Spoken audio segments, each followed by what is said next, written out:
Un balado de 37e Avenue. Puis une salle des nouvelles, ça peut pas être... il peut pas avoir de complot, mais là-dedans, ça se dirige pas tellement des journalistes comme ça. Non. Moi, j'ai dirigé des journalistes beaucoup dans ma vie.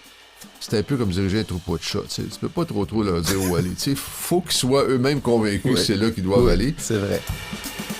Puis leur conviction profonde, elle est sur la volonté de bien informer.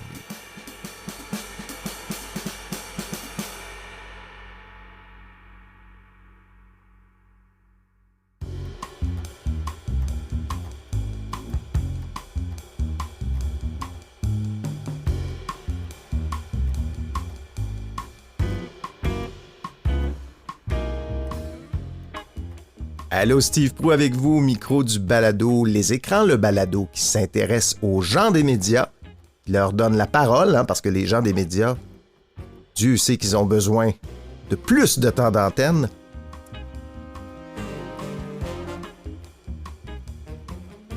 Aujourd'hui, je vous propose une rencontre avec quelqu'un que vous connaissez peut-être pas parce que c'est pas une personnalité publique connue, c'est quelqu'un qui a travaillé dans l'ombre. Philippe Lapointe, pendant les années 80, 90 et même dans les années 2000, il a dirigé des salles de nouvelles. C'est un patron de médias. Et c'est le seul, d'ailleurs, au Québec qui a dirigé les deux plus grandes salles de nouvelles télé, c'est-à-dire celle de TVA et celle de Radio-Canada. Il a vécu la crise d'Oka, il a vécu l'arrivée de RDI, de LCN, donc en fait, ce qu'on peut appeler l'âge d'or des nouvelles télévisées, il a été là, aux premières loges, à diriger des Pierre Bruno, Salut Bonjour, quand ça a été créé, donc tout ça. Donc il y a vraiment, j'ai vraiment quelqu'un que j'avais envie de rencontrer parce que il porte en lui une partie de l'histoire de la télévision.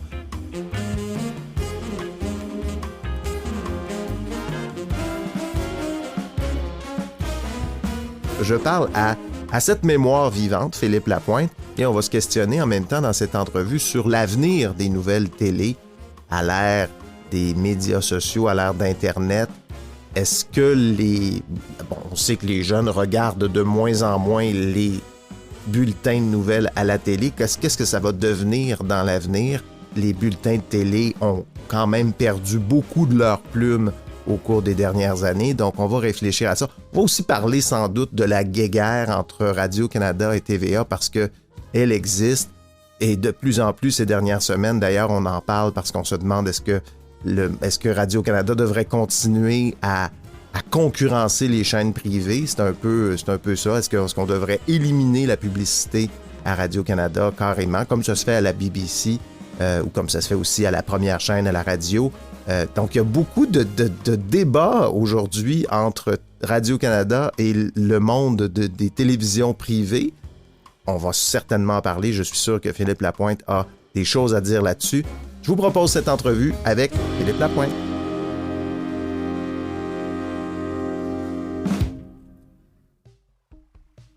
Savoir chaque jour, en seulement 3 minutes, ce qui se passe d'important au Québec et dans le monde, ça vous intéresse? Écoutez le balado Actualité Info Bref. Il vous donne chaque matin l'essentiel des nouvelles.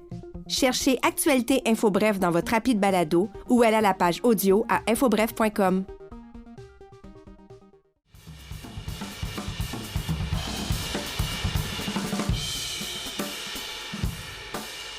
Philippe, tu es la seule personne au Québec à avoir dirigé les salles de nouvelles des deux plus grandes chaînes de télévision, TVA et Radio-Canada. Et tu l'as fait à une époque qu'on peut qualifier d'âge d'or de l'information télé. Question très ouverte, je ne sais pas si tu vas me répondre. C'est quoi ton préféré, Radio-Canada ou TVA? Est-ce que on commence là dans le vif du sujet? Ça part fort. Écoute, je peux pas répondre, je peux pas dire que j'ai un préféré. Écoute, c'est deux grandes organisations. C'était deux grandes organisations qui ont beaucoup évolué. C'est encore deux grandes organisations. Oui, c'est ça au passé. Oui, mais c'est encore vraiment deux grandes organisations qui font encore un travail assez remarquable, chacune dans leur chacune dans leur style et leur personnalité. Mais sur le fond, ces deux organisations qui étaient à notre époque des fake news, là, qui, à l'époque et aujourd'hui, engagent et font travailler des journalistes qui font le métier de journaliste avec la bonne foi, la recherche de vérité, d'intégrité, de qualité du travail bien fait et tout. Alors, moi, je suis très fier d'avoir travaillé pour une et pour l'autre. Donc, je peux pas dire qu'il y en a une qui est meilleure que l'autre. Les deux sont, par contre, de très loin, beaucoup meilleurs en qualité d'information, puis surtout en fiabilité à ce qu'on trouve sur les médias sociaux, par exemple. C'est la plus grande, parce que là, tu as vécu une évolution assez, je dirais, dramatique, radicale de ce qui s'est passé dans les bulletins de nouvelles télé. Tu as commencé au début des années 80. Tu as quitté ton dernier emploi là, en information. En information, c'est en quelle année? En fait, moi, j'ai vraiment quitté la direction d'une salle de nouvelles au début des années 2000. Au début des années 2000. Même en 99. Mais après, j'étais comme à TVA comme vice-président principal, responsable de la salle des nouvelles. Le vice-président information relevait de moi. Donc, j'étais quand même en responsabilité. C'était moins dans le day-to-day, là. Oui. Puis ensuite, j'ai quitté pendant plusieurs années et je suis revenu bien des années après en information comme patron du 98.5 et de la radio de Cogeco. Donc là, je travaillais avec Paul Arcand. Puis c'était de la radio, mais c'était vraiment de la radio d'information aussi. Je t'invite parce qu'il y a eu ce livre qui est paru en 2021, Aventure au pays des nouvelles télévisées, que tu as écrit, c'est aux éditions Libre Expression. Un livre que j'ai dévoré, tu vois là que toutes les petites pages que j'ai Ça fait plaisir. C'est un livre avec 1 million d'anecdotes. Pour qui s'intéresse à l'histoire de notre télé, il y a vraiment, c'est un témoignage, donc ta vie dans les nouvelles télé. C'est un projet de pandémie, ça? Est-ce que c'était... Oui, non. C'est-à-dire que j'avais cette idée-là en tête. Au début, j'ai commencé à écrire un livre très, très sérieux sur l'information et tout. Puis là, je me suis dit, je relisais ça après un mois de travail à peu près, puis je trouvais ça un peu plate, honnêtement. Je trouvais ça un peu ennuyant. Je me suis dit, écoute, je suis pas professeur d'université, moi, je suis un praticien. Je m'intéresse beaucoup à la théorie, aux grandes théories d'information. Puis, bon, puis j'étais plutôt renseigné là-dessus, là. Mais j'avais le goût d'écrire un livre pour le grand public, tu sais. Pas d'écrire un livre pour les initiés, puis... j'ai des amis qui font ça puis qui font des choses extraordinaires, là, qui travaillent dans le monde universitaire. Et puis, moi, tout à coup, je me suis dit, OK, non, je vais raconter ça comme si c'était des aventures, comme ça que moi, je les ai vécues aussi. Puis, dans le fond, alors, pour les gens qui s'intéressent à comment ça se passe pour vrai dans une salle de nouvelles, je pense que ça On est pas mal dessus. On est pas mal dessus. C'est pas mal ça. Puis, c'est aussi les gens qui doutent. Puis il y en a beaucoup, malheureusement, il y en a trop de gens qui doutent de ce métier-là, qui disent « Ah, les journalistes comptent des menteries, c'est pas vrai, les fake news et tout ». Je pense que ça démystifie ça, parce que tu te rends compte en lisant ça, écoute, là, je fais la promotion de mon affaire, le médecin, en quelque part, tu te rends compte en lisant ça. En tout cas, moi, je me suis rendu compte en le racontant que je parle aussi des affaires qui marchent moins bien, tu sais, c'est-à-dire que tu vois que c'est des humains de bonne foi qui cherchent la vérité, puis ils travaillent en toute intégrité, puis il y a des codes d'éthique qui sont sérieux, puis il y a du monde qui travaille sérieusement à faire ce métier-là. Comme je dis toujours, bien imparfaitement, mais l'imperfection montre aussi la bonne foi, tu sais. Alors, il n'y a pas de... Tu sais, les complots... puis une salle des nouvelles, ça peut pas être... il peut pas avoir de complot, mais bien là-dedans, ça se dirige pas tellement des journalistes comme ça. Tu sais, moi, j'ai dirigé des journalistes beaucoup dans ma vie. C'est un peu comme diriger un troupeau de chats. Tu peux pas trop leur dire où aller. Il faut qu'ils soient eux-mêmes convaincus que c'est là qu'ils doivent aller. C'est vrai. Puis leur conviction profonde, elle est sur la volonté de bien informer. Alors, c'est quelque chose que j'ai essayé de transmettre. En tout cas, c'est très bien. T'arrives dans l'univers de l'info-télé au début des années 80, 1981, 2, je me souviens plus. À l'époque du 10 vous informe, tu étais à Télémétropole à l'époque. Ouais. Rappelle-nous, c'était quoi les nouvelles en 1980? Parce que c'est très différent de ce qu'on peut voir aujourd'hui. Surtout à TVA. Écoute, moi, j'avais... puis là, c'est un peu plus personnel, mais moi, j'arrivais évidemment d'un univers très différent. Tu sais, j'avais fait des études supérieures en philosophie, je travaillais dans un journal, tu sais, bon. Puis le journal pour lequel je travaillais, qui n'était pas un très bon journal, a fermé. Et puis... c'est quel journal? Ça s'appelait Dimanche Dernière Heure. OK. Puis c'était vraiment pas un bon journal. Écoute, c'était... Moi, j'ai été chanceux parce que j'avais un patron formidable qui m'a appris tellement de choses. Tu sais. Lui, il était sur le bord de la retraite, puis il m'a transmis beaucoup de choses, puis c'était formidable. J'avais une couple de collègues qui étaient des jeunes, comme Eve Alain de Repentigny, qui était à la presse après, qui était tout un journaliste, Alain. Ben là, c'était jeune, on était tous les deux, on avait une jeune vingtaine, là, tu sais. Ouais. Et puis, on avait bien du fun, on travaillait comme des perdus, puis on s'amusait, mais le journal n'était pas bon, la vérité. Puis quand ça a fermé, ben mon patron m'a dit, écoute, je t'ai trouvé une job au Canal 10. C'était un hebdomadaire, ça? C'était pas un quotidien? C'était un hebdomadaire. Ouais, ça s'appelait Dimanche, dernière heure, puis on l'imprimait le jeudi. Ça donne une idée. Ben oui. Ça donne une idée du dernière heure. Comme ça, t'es sûr d'avoir le dimanche. Oui, c'est exactement. Alors, c'était vraiment un défi vers la page de sport parce que, bon, tu sais, les matchs étaient samedi puis on imprimait le jeudi. Mais bref, je me suis retrouvé à Télémétropole et dans un univers qui était... C'était vraiment mauvais, en fait, pour résumer là, les nouvelles.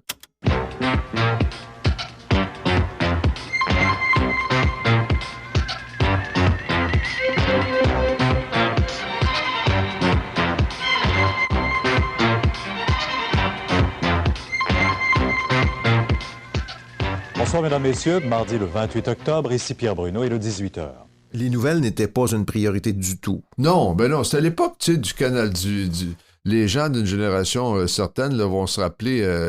c'était vraiment l'époque du Canal 10, là, tu sais, c'est-à-dire Réal Giguère, puis il y avait déjà les Tannants, je pense, et puis c'était Gilles Latulippe, puis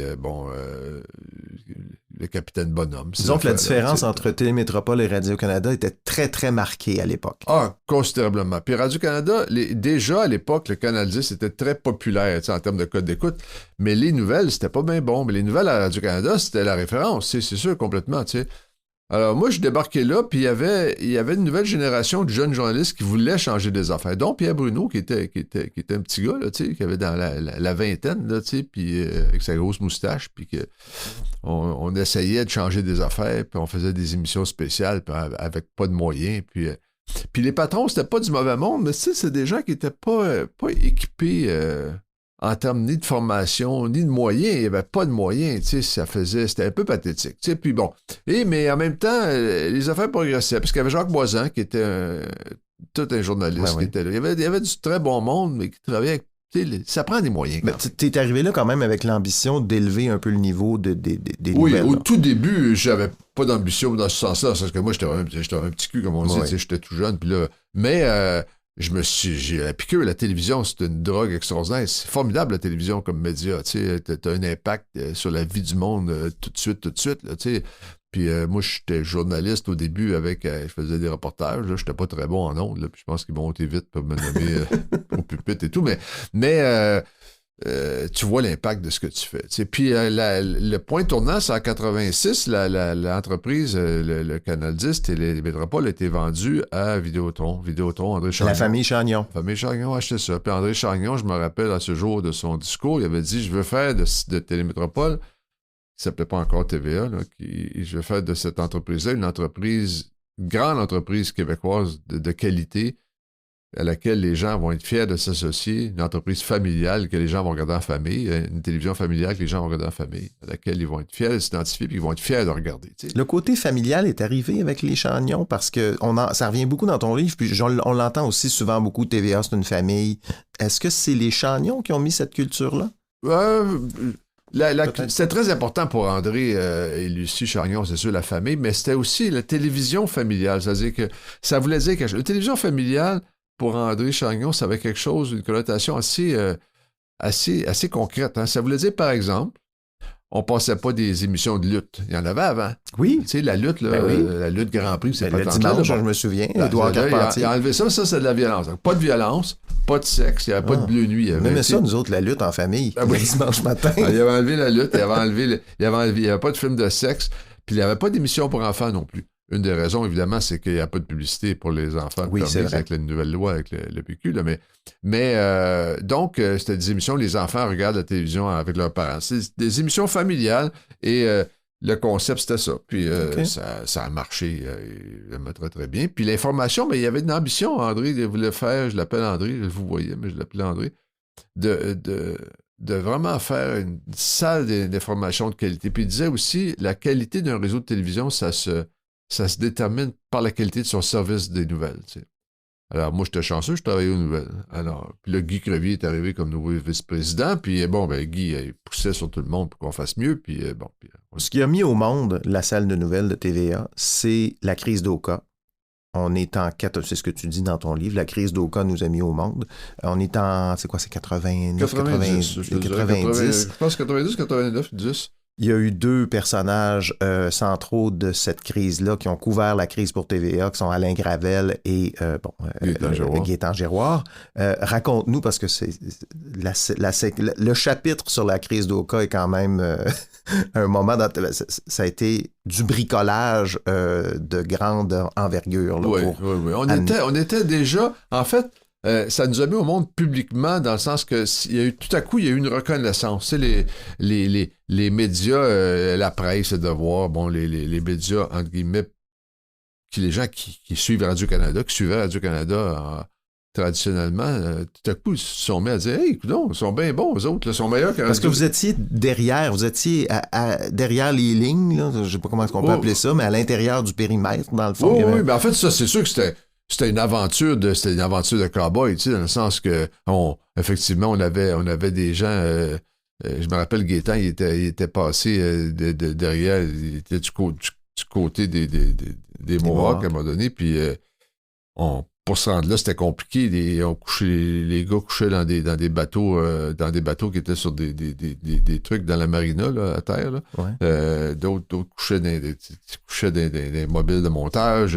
Parce que si on sortait du périmètre, on pouvait plus rentrer. C'était vraiment... Puis on avait mis des lignes fixes de belles, puis les lignes se coupaient à tout bout de champ parce qu'il y avait un char. Parce que vous n'aviez pas de camion satellite. Non, il n'y avait pas de camion satellite. Puis ça... Mais finalement, on a fait tu sais, par une espèce de travail d'équipe de fous, là, une bonne job, tu sais, puis on était en ondes pendant des heures et des heures et des heures pour le dénouement, puis tu sais, bon. Fait que ça nous a vraiment mis au monde. Puis Gaétan, ben là, on a vu justement Alain Gravel, Gaétan Giroir et d'autres là, qui se sont vraiment révélés comme, tu sais, wow, ces gens-là en direct sont... Gaétan avait une capacité d'être en direct qui était absolument phénoménale. Puis Alain Gravel aussi. Alain, c'est tout un journaliste. Alors. Puis Pierre Bruno, ben le monde, du coup, là, il est pas pire. Lui. Il est bon. Non, mais tu sais, il était en direct des heures et des heures. Puis les gens réalisent pas comment c'est dur le métier de chef d'antenne comme ça. Comment c'est un métier, tu sais, c'est un métier où la marge d'erreur, c'est 0, là. Tu peux pas te tromper. Et Pierre, il est en direct. Il est toujours imperturbable, puis tu sais, il a ses oreillettes, puis dans une oreille, il entend la régie, puis dans l'autre, il entend d'autres personnes, puis des fois, c'est un feed de police, puis des fois, c'est bon. Alors, tu sais, une espèce de confusion, tu sais, nous autres, ça nous rendrait fous, mais lui, il est toujours calme, puis là, il entend d'un côté, il entend, OK, on va aller, ça va rejoindre la Gravel. Là, on l'a plus, ça a coupé, on l'a plus, OK, on l'a. Ça, c'est ce qu'on entend dans lui, il entend ça sur l'oreillette, mais nous, à la télé, on n'entend pas ça. Lui, il entend ça. Puis pendant tout ce temps-là, avec sa grosse voix, ben oui, bon, puis tout à coup, bon, ben, là, il comprend que ça marche. Puis il dit, bon, maintenant, Alain, dites-nous, comme si tout est smooth. Mais dans ses oreilles, c'est une cacophonie. Ben, des heures et des heures comme ça, sans jamais avoir l'air perdu. Puis, tu sais, alors, mais ces deux, parce que là, ils sont partis, là, ces deux monstres que je pense à Bernard de Rome et Pierre Bruno, qui ont été pendant des années les deux monstres sacrés de l'information télévisée. Ça a été pour toi aussi, Pierre Bruno, une rencontre professionnelle importante. Oui, bien, c'est sûr, tous ces gens-là, oui. Écoute, c'est sûr que Pierre, tu me disais ta question initiale, est-ce que c'est mieux Radio-Canada mieux ou est-ce que j'ai préféré une place ou l'autre? J'ai adoré les deux places. J'ai passé plus de temps à TVA, dans plus de rôles. Moi, j'ai grandi à TVA avec Pierre. Pierre, il est un peu plus âgé que moi, là, peut-être 2 ans de plus. Alors, moi, quand j'étais jeune journaliste, lui, il était jeune lecteur de nouvelles. Mm-hmm. C'était aussi mon voisin dans la vie, là, tu sais. Alors, fait que c'était un ami proche, tu sais. Donc, il y avait beaucoup de... c'était très proche, c'était pas... on a grandi ensemble, tu sais. Pierre Bruno, il est devenu, entre guillemets, un monstre sacré de l'information. Il était pas ça au début, là. Tu sais, je peux pas dire qu'il était pas bon, mais tu sais, il était dans une antenne qui était pas bonne, tu sais. Puis lui, c'était un petit gars, tu sais, il était jeune, tu sais, il était trop jeune pour... On est le produit de son environnement. Ben oui, puis t'as pas de crédibilité normalement à 27 ans, tu sais, comme chef d'antenne, là, tu sais. Normalement, il y a des cas, mais... et puis, donc, il a gagné ça au fil des années. À 20h34, 8 secondes, Radio-Canada prévoit, si la tendance du vote se maintient, que le prochain gouvernement du Québec sera formé par le Parti libéral, dirigé par Jean Jarret, et que ce sera un gouvernement majoritaire. Je répète, Radio-Canada prévoit si la De Rome, tendance c'était une du autre vote affaire, se Bernard, maintient, parce que moi, quand je suis arrivé à Radio-Canada, je quittais un job de VP Information à TVA, je m'en allais diriger les nouvelles télé à Radio-Canada. J'arrivais diriger Bernard de Rome, Pierre Nadeau, Simon Durivage, Denise Bombardier, Jean-François Lépine. Ça, c'était mes idoles quand j'étais au cégep. Là. Moi, j'avais 37 ans, là, j'étais jeune. Ces gars-là, ils étaient tous plus âgés que moi, puis ces filles-là, Denise, là, c'était pas des grandes personnes, c'était des monstres sacrés, toute la gang déjà. Là. Moi, j'arrivais là, c'était Bernard de Rome. Là. J'étais son boss, moi, j'en revenais pas. Ouais. Puis, tu sais, Pierre, on a grandi ensemble. C'est pas le cas de Bernard de Rome. Il n'y avait pas cette relation Non. de proximité avec Bernard. C'est devenu de après. Rome. C'est venu après. Okay. Tu sais, on est devenus des très bons collègues, puis éventuellement, je peux dire, des amis aussi. Bernard, c'est le premier. Hein? Bernard, c'est le Walter Cronkite du Québec. C'est le premier à avoir vraiment ouvert ce chemin-là. C'est le premier à dire, moi, je suis pas un annonceur. Là. Je suis un journaliste qui présente des nouvelles. Oui, parce qu'à vrai, on n'en a pas parlé, mais avant, les annonceurs de nouvelles faisaient aussi de la publicité. Bien sûr. En ondes. Puis moi, quand je suis arrivé à Télémétropole, c'est ça. Pierre Bruno faisait pas ça. Jacques Moisan non plus. Mais Georges Wallin, Roger Gosselin, Oui. c'est ces gens-là qui étaient les présentateurs du bulletin de nouvelles. Puis il y avait un habit avec un logo, là, tout, il présentait les nouvelles. Puis là, Georges Wallin, il lisait les nouvelles à 22h, 23h, là, à l'époque, le TVA, les nouvelles TVA, le 10 vous informe. Puis quand on arrivait à la pause, c'était encore lui qu'on entendait, Steinberg, bon, les spéciales cette semaine. Écoute, c'était impensable, mais c'était ça. Puis de Rome, c'est le premier à dire, Bernard, moi, je fais pas ça. Moi, je suis pas un annonceur, je suis un journaliste. Puis je vais être dans le syndicat des journalistes. Il a fait une bataille syndicale à Radio-Canada. Il est devenu dans le syndicat des journalistes. Et aussi, je vais appliquer un code d'éthique. Puis tu sais, il y a vraiment avec... Une salle des nouvelles, c'est souvent deux personnes qui sont c'est un peu bicéphale, la direction de ça, un peu par définition. Là. Il y a comme un chef d'antenne qui est en onde, qui est un joueur très influent, puis un directeur des nouvelles ou un VP président, ou peu importe, il y a le boss, là, puis il y a le chef d'antenne.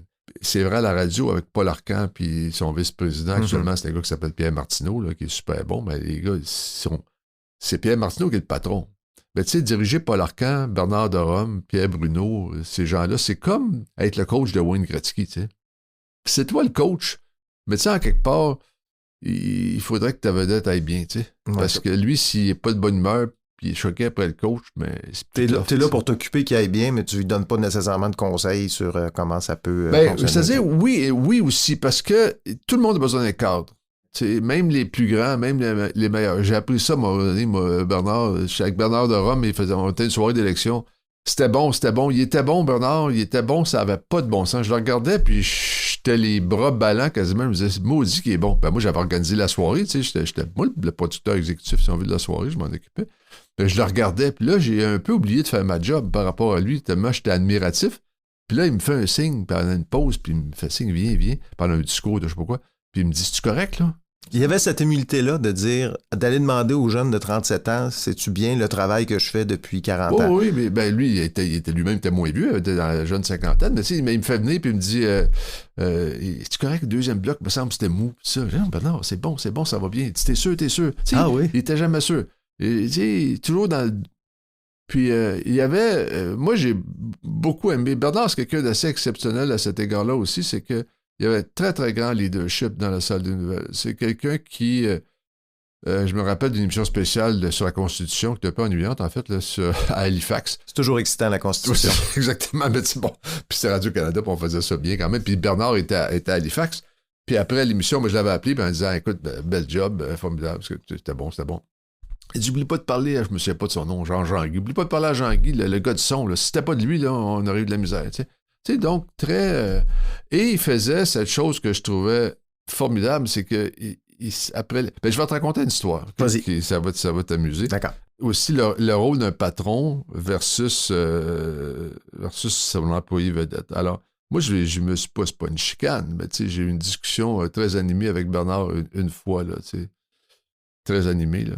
Très animé. C'était tu te rappelles de la commission Bélanger-Campeau? après l'échec de Mitch, Robert Bourassa a fait son discours à l'Assemblée nationale, peut-être le plus important de sa carrière, ou le plus beau, en tout cas, où il dit, quoi qu'on dise et quoi qu'on fasse, le Québec est et restera pour toujours une société distincte, libre de bête de son développement. Et Jacques Parizeau avait traversé la Chambre, lui serré la main, puis il avait dit « Mon premier ministre ». Écoute, à cette époque-là, les sondages disaient si le gouvernement fait un référendum sur la souveraineté, ça va passer à 70 % ou je sais pas quoi.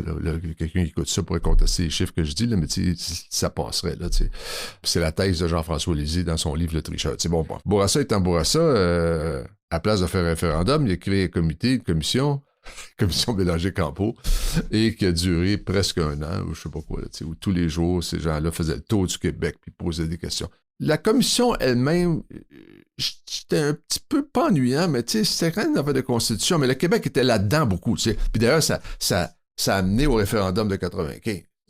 Alors, donc, ça n'a pas marché, l'idée de Bourassa, visiblement, de vouloir éteindre un peu le feu, puis ça finit. Puis là, il s'est passé des années, là, lui-même, il est décédé et tout. Et puis, il y a eu le référendum de 95, avec les résultats très serrés qu'on connaît. Donc, l'échange animé avec Bernard de Rome. Alors là, le jour où le fichu de Bélanger-Campeau doit remettre son rapport, ce jour-là, il arrive une affaire particulière. Il y a quelqu'un qui s'appelle Timothy McVie qui fait sauter le Oklahoma Building le même jour.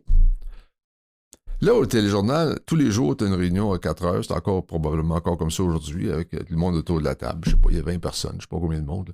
10, 8, selon. Là. Puis la discussion, c'est quoi le show ce soir, le téléjournal ce soir. Puis là, on est dans les années 90, là. C'est pas avant Internet, là. Les gens sont pas informés, ils attendent le téléjournal. C'est quoi ton lead? Avec quoi t'ouvres le show aujourd'hui? C'est bien important. Évidemment, moi, c'est Oklahoma. Toutes les télévisions du monde sont là-dessus. Mais Bernard, lui, il a le goût de commencer avec Bélanger-Campeau. Moi, j'aurais mis Oklahoma aussi, mais bon. Ouais, non, mais lui, c'est ça qui le passionne. Alors, c'est sûr. Mais c'est sûr que c'était Oklahoma la bonne affaire. Et puis là, on discute. Mais c'est une belle discussion. Puis, mais moi, je discute avec mon idole. Ça fait pas longtemps que je suis à Radio-Canada à l'époque. Là, c'est Bernard de Rome, là, avec tout son clout, entre guillemets, puis son influence, puis son leadership, qui dit Bélanger-Campeau. Puis moi, je dis Bernard, c'est Oklahoma la grosse nouvelle partout dans le monde. Puis là, on discute. Puis c'est pas une discussion de qui pisse le plus loin, là, c'est une discussion vraiment avec des arguments, là, de l'information. Puis la place du Québec dans le monde, qu'est-ce qui est le plus important, de quoi on va parler encore dans 5 ans. Puis ben, je dis, écoute, ultimement, c'est moi le boss, que je tranche, on va commencer avec Oklahoma. T'sais. Et puis, très bien. Alors, je reste au bureau jusqu'au téléjournal le soir, ce que je faisais souvent. Et le téléjournal commence, et puis Bernard commence à 10 ans. C'est aujourd'hui qu'on remettait le rapport Bélanger-Campeau. Mais d'abord, je dois vous parler d'Oklahoma. Puis là, on fait le show sur Oklahoma. Premier, peut-être 10 minutes. Julie Muville-Dechaine était à Oklahoma City, dépeignée un peu. Oui. Écoute, comme on dit en télévision, c'était un bon show. Là, c'était vraiment, écoute, on était en direct là-bas. C'était quelque chose. Puis le drame de ce qui se vivait là-bas, il y avait plusieurs centaines de morts. Il y avait des garderies, des enfants là-dedans qui étaient à bord. Écoute, c'était une histoire absolument incroyable, c'était dur, puis c'était vraiment de la belle information, de la grande information. Après ça, on a fait le bloc sur Bélanger, puis après l'émission, après le téléjournal, Bernard, il s'est levé, il nous voit, il m'a dit, c'est toi qui avais raison. Puis je trouvais ça bon, pas d'avoir raison, j'étais content d'avoir raison, toujours content d'avoir raison, mais je me disais, OK, lui, il est vraiment, quelqu'un, son obsession, c'est que l'information soit la bonne affaire, c'était pas de gagner quelque chose, et c'est toi qui as raison. Après ça, il a fait cette chose-là qui, moi, je trouvais intéressante. Il fait le tour de chaque personne sur le plateau, puis il serrait la main en disant merci. Ah oui? Merci.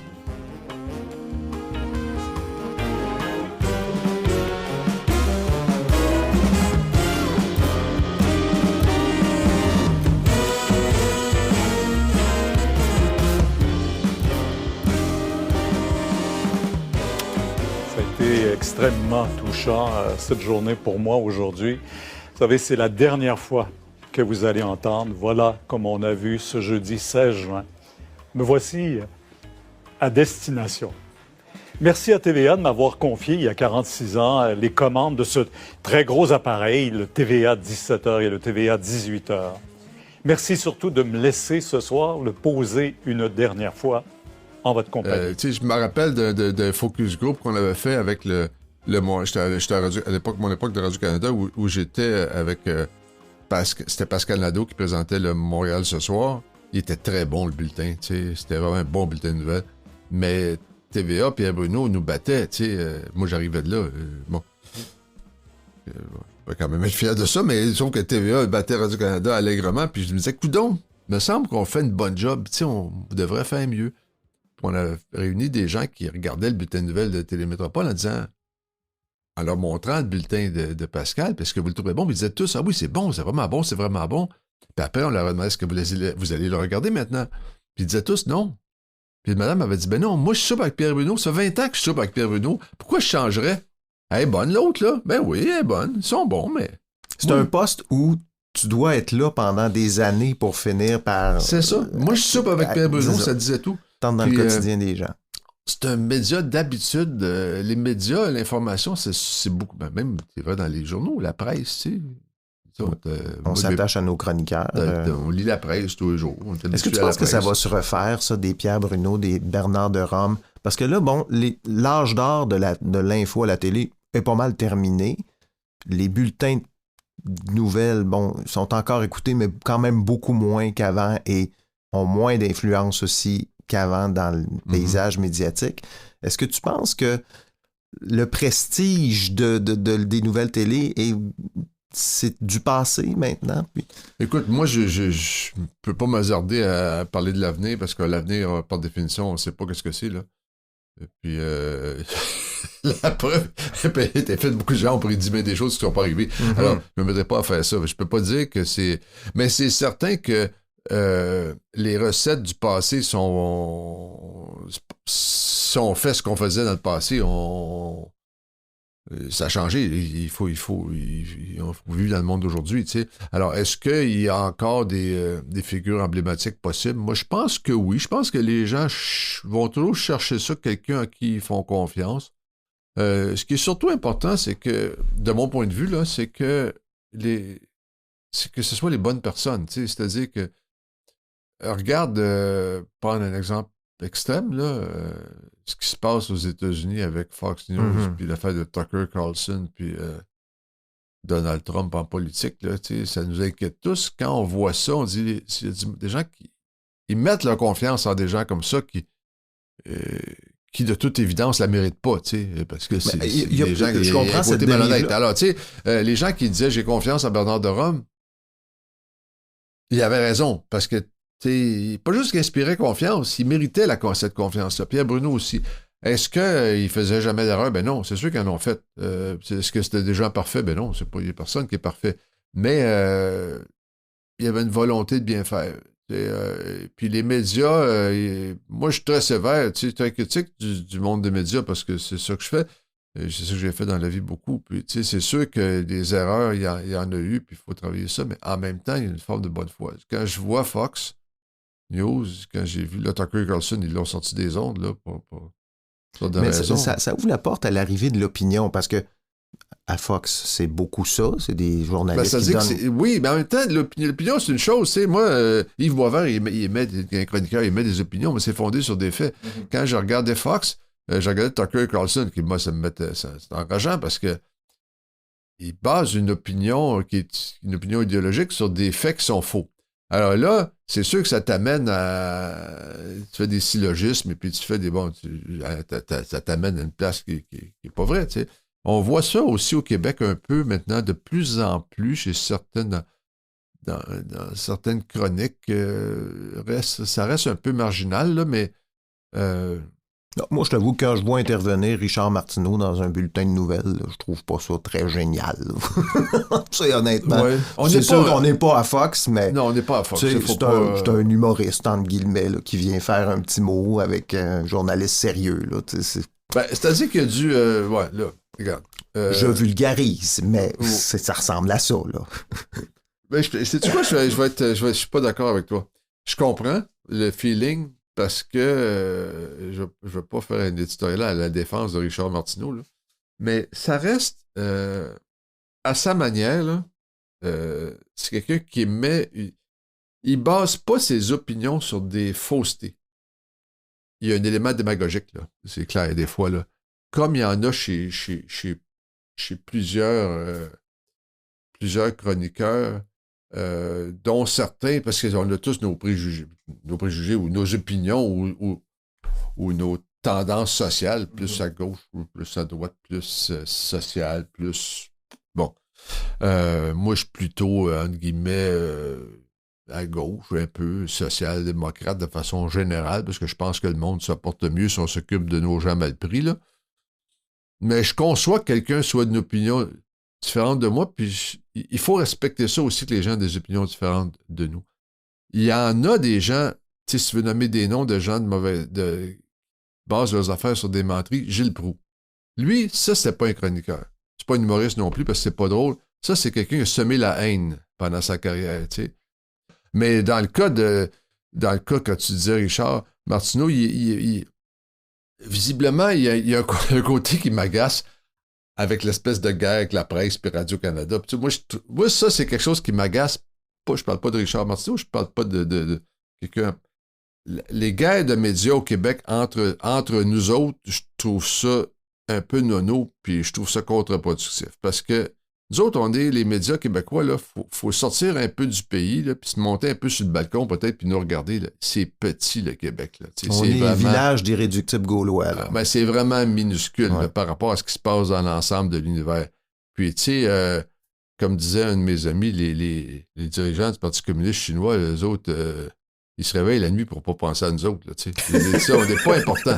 Il faut réaliser ça. Là, oui. Alors, moi, je trouve que dans cet univers-là, où on est si petit, on devrait se tenir un peu plus, puis on est dans la même chaloupe. Puis à côté de nous, il y a des paquebots là, qui s'appellent Apple, puis qui s'appellent Facebook, puis qui s'appellent Amazon. Puis Québécois, c'est ridiculement petit comparé à Amazon.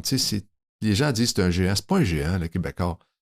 C'est une entreprise québécoise dont on devrait être fier. Là, puis quelque part, on devrait la soutenir. Puis ça me choque, moi, quand je vois les gens de Québécois qui dénoncent Radio-Canada. Voyez donc, Radio-Canada non plus, c'est pas gros. Puis ça coûte pas cher, Radio-Canada aussi. Ben justement, je voulais qu'on a besoin de Radio-Canada. Alors, je pense qu'on a de la place pour les deux, puis on est dans la même chaloupe. Tout le monde est dans cette même chaloupe-là, puis on devrait peut-être ramer du même bord à la place. Des fois, je trouve ça un petit peu nono, là. Je suis tout à fait d'accord, puis je le dis depuis longtemps, que le concurrent, c'est les GAFA, c'est pas nous autres, entre nous autres, là. Mais il y a, en ce moment, dans l'espace public, il y a un débat autour du rôle de Radio-Canada. Il y a, un des arguments, c'est est-ce qu'on devrait redonner une mission de service public à Radio-Canada, c'est éloigner de cette mission-là, fait de la concurrence aux chaînes privées. Est-ce qu'on devrait, comme la BBC ou comme la première chaîne, enlever la publicité à Radio-Canada? Serais-tu d'accord pour ça, pour faire cette démarcation-là très claire entre Radio-Canada, service public et chaîne privée? Écoute, c'est un vaste débat. Là. Il y a beaucoup été... écoute, il y a un rapport là, le rapport Yale en 2020. Oui, mais avant ça, des années 80, okay. Tu sais, Sauvageau-Kaplan, là, je me rappelle pas de l'année, je pense que c'est 84-86, qui disait abandonnons la publicité à Radio-Canada. Tu sais, c'était déjà là dans le débat. Donc, c'est pas nouveau. Mais Radio-Canada, ça a toujours été un modèle mixte. Et au Québec, Radio-Canada, c'est populaire et ça fonctionne bien. T'sais, c'est une télévision qui est de très bonne qualité.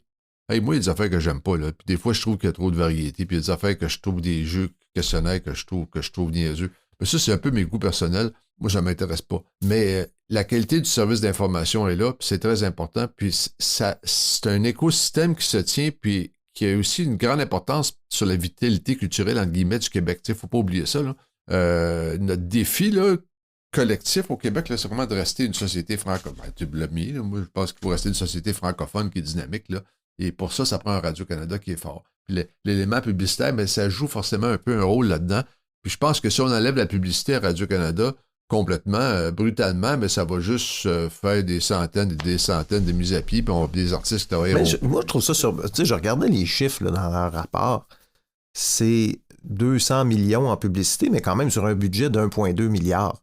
c'est quand même pas 15% autour de ça, mais c'est quand même pas si gros. Est-ce que des fois, j'étais surpris, en fait, qu'il y en ait si peu. Des fois, est-ce que Radio-Canada même, est-ce que Radio-Canada c'est toujours géré, est-ce que c'est un modèle de bonne gestion tout le temps? De façon générale, je pense que oui, mais est-ce que c'est une grande entreprise, puis bon, peut-être que c'est pas parfait, tu sais. Tu m'amènes sur un truc, je voulais qu'on en parle, on va terminer là-dessus, parce que quand tu es arrivé à Radio-Canada, tu as découvert un univers, ça c'est un passage que je trouve intéressant dans ton livre, où est-ce qu'il y a toutes sortes de sous-patrons, superviseurs, adjoints, des gens qui ont des titres un peu nébuleux, mais qui ont eu pouvoir sur quelque chose. Et tu as découvert que ça avait une hiérarchie qui était un peu nébuleuse pour toi, qui venait du privé, mais qui avait une utilité. Explique-nous, c'était quoi ce truc-là? Ben, c'est-à-dire que dans le surtout en journalisme, là, c'est-à-dire qu'à Radio-Canada, c'est presque impossible pour un patron là, en information il peut prendre des mauvaises décisions, forcément, puis il y en a qui ont été prises. Mais oui, c'est un peu confus, des fois, la direction qui fait quoi. Je pense que ça a beaucoup changé, par exemple. Ça s'est beaucoup simplifié, puis beaucoup mais à l'époque, c'était pas ce que c'était. C'est sûr que dans les années 80, 90, le Radio-Canada, c'était comme un monstre, là, tu sais. Mais juste quand tu dis, ils ont testé RDI hors d'onde pendant 1 mois, ils ont fait une programmation complète pendant 1 mois. Personne n'a jamais vu ça. Non. Mais ça, par exemple, c'était une très bonne idée parce que ça fait que c'était vraiment bon quand ça commençait aussi. Ben oui, ce qui était rodé pendant 1 mois. C'était rodé. C'était rodé. Puis ça a été. RDI, ça a été un exemple de de travail bien fait. Vraiment, là. Vraiment, RDI, c'était extraordinaire au début ce que c'était comme révolution. C'est sûr que la méthode TVA, surtout à l'époque, là, c'était un peu, on part pareil, on n'est pas prête, mais on verra ce que ça va donner, puis à la fin, tu t'améliores. C'est un côté un peu caricatural. Mais est-ce que par rapport à toute cette hiérarchie-là, Radio-Canada, tu expliquais que c'était un peu comme un rempart contre la prise de contrôle d'une idéologie sur la salle de nouvelles. Oui. Est-ce que tu penses que c'est encore ça? À l'époque, l'ancien président de Radio-Canada, PDG de Radio-Canada, M. Junot, m'avait dit ça dans une espèce, il y avait une soirée d'honneur à quelqu'un, puis moi, j'étais là comme une personne typée, là, avec mon petit verre de vin rouge, là, puis il m'avait dit, j'étais le nouveau directeur des nouvelles, puis j'avais dit, je trouvais ça confus des fois. Il m'avait dit, c'est fait exprès, en riant, en disant, ça protège contre, tu peux pas avoir un dictateur qui débarque à Radio-Canada, puis qui décide qui peut prendre une décision qui va tout engager tout le monde du mauvais bord en journalisme, là, parce qu'il y a trop en anglais, de check and balance, là, c'est comme des contre-pouvoirs. Là, alors ça avait du bon. Bon, c'est parce que c'est peut-être en voulant trouver quelque chose de positif dans une situation un peu cacophonique, parce que c'était pas toujours structuré de la bonne façon. C'est souvent les grandes entreprises, par définition. Moi, j'arrivais d'une télémétropole un peu artisanale, hein. Aujourd'hui, c'est plus ça, TVA, là, ça fait partie de Québécois, c'est quand même, je dis que c'est pas gros par rapport à Amazon, mais ça reste une grande entreprise, comme Bell, c'est beaucoup moins gros que Bell, mais tu sais, quand tu travailles chez Bell, moi, j'ai pas travaillé, mais je vois chez Bell, j'ai travaillé chez Transcontinental, j'ai travaillé chez Vidéotron, des grandes entreprises, et il y a plusieurs niveaux hiérarchiques, il y a beaucoup, tout le monde cherche à simplifier la prise de décision, mais reste que, quand il y a beaucoup d'humains quelque part, mais des fois, c'est un peu compliqué, là, Tu es encore actif dans le domaine de la télé. Tu as lancé, puis on va terminer là-dessus, sur ce que tu fais actuellement. Tu as lancé Ami Télé, que les gens connaissent sans doute. C'est une télé, donc, accessible, accessibilité pour les personnes aveugles. Mais parle-nous un peu de Ami Télé, je veux être sûr qu'on Ami Télé, ça fait... Ami Télé, c'est une chaîne de télé pour les personnes en situation de handicap. D'abord, les personnes malvoyantes, non-voyantes, là. Dont 100% de la programmation est en vidéo description, mais qui aussi a mis dans son contenu, je travaille plus chez Ami là, maintenant. Tu as contribué au lancement j'ai lancé ça. Là, j'étais le premier à partir de ça. Puis la personne qui dirige ça aujourd'hui, pourrait vous en parler plus longuement, s'appelle Isabella Federici. Puis ils font tout un bon travail. C'est vraiment un service essentiel qui est sur le câble. Comme Canal M, qui est l'équivalent à la radio, là, c'est des chaînes qui sont au service des gens en situation de handicap. Qui sont dans notre société, là, il y a des marginaux, puis il y a les marginalisés des marginalisés qui sont vraiment les gens handicapés. Les gens qui sont généralement plus âgés, en moyenne, généralement beaucoup plus pauvres et sans emploi. Tu sais, quand t'es une personne handicapée, là, t'es vraiment mal pris. Puis même quand puis il faut lire les chroniques de Stéphane Laporte là-dessus, là, tu sais. Là, par Stéphane Laporte, on parle de quelqu'un qui est excessivement... qui a des moyens, puis qui est débrouillard, puis qui est un surdoué dans la vie, là, reste que le fait qu'il soit en situation de handicap, il vit des irritants tout le temps. Mais les gens qui sont pas des Stéphane Laporte, parce que la grande majorité sont pauvres, mal pris, peu éduqués souvent pour toutes sortes de raisons, là, parce qu'à chaque étape de leur vie, ils sont marginalisés, ils ont besoin d'aide. Là, puis ces chaînes-là, c'est des organes de communication pour eux qui servent à... je pense que ça améliore un peu la vie de gens qui ont besoin d'aide. Fait que moi, je crois beaucoup à ça parce que je trouve que dans notre société aussi riche, parce qu'on est une société riche, il faut juste, comme je disais, monter sur le balcon, nous regarder un peu, il y en a de l'argent et des ressources ici, là.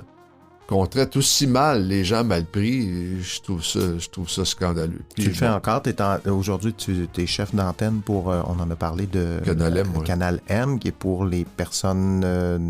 les personnes aveugles, les personnes handicapées, les groupes marginalisés aussi. Tous les groupes marginalisés. Les gens qui n'ont pas accès à un micro, puis qui n'ont pas accès aux communications, les exclus dans le fond, on essaie de leur donner une voix. Là. C'est un peu la voix des sans-voix, ça. Merci beaucoup, Philippe Lapointe, d'avoir... Ça fait plaisir. Merci de l'invitation.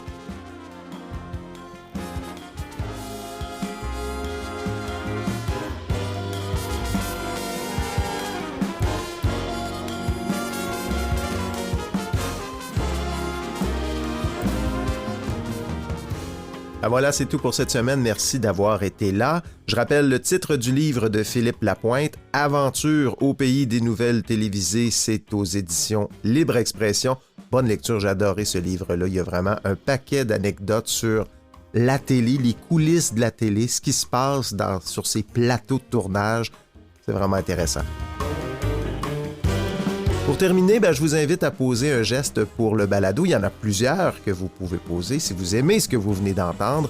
Le premier, je vous invite à suivre l'émission ou à lui donner une note sur Apple Podcast ou Spotify, YouTube ou la plateforme qui a volé votre cœur. C'est un petit geste gratuit qui signale aux algorithmes qu'il y a quelque chose d'intéressant qui se passe ici et c'est un moyen d'aider ce balado à se faire découvrir par plus de gens. Le deuxième geste, abonnez-vous au groupe Facebook du balado Les Écrans. Cherchez le nom du balado sur Facebook, vous allez le trouver. La communauté sur Facebook augmente de semaine en semaine, c'est le fun, donc commence à y avoir un peu d'activité. Je partage, moi, des commentaires, des lectures, des choses qui me tombent dans l'œil. Le troisième geste, toujours gratuit, je vous invite à vous abonner à l'infolettre Les Écrans. Je l'envoie aussitôt qu'il y a des épisodes qui sortent. C'est une infolettre qui parle, dans le fond, des balados que je produis. Il y a celui-ci que je fais, Les Écrans. Il y en a un autre que je fais aussi qui s'appelle Le métier d'informer, qui parle de journalistes. Donc, c'est des entrevues avec des journalistes sur les enjeux journalistiques. Si vous ne l'avez pas découvert, ce balado-là, je vous invite à le découvrir aussi. Ça s'appelle Le métier d'informer. Je m'appelle Steve Proulx. Le balado Les Écrans est une production de l'agence de contenu 37e Avenue. Et je vous dis à très bientôt.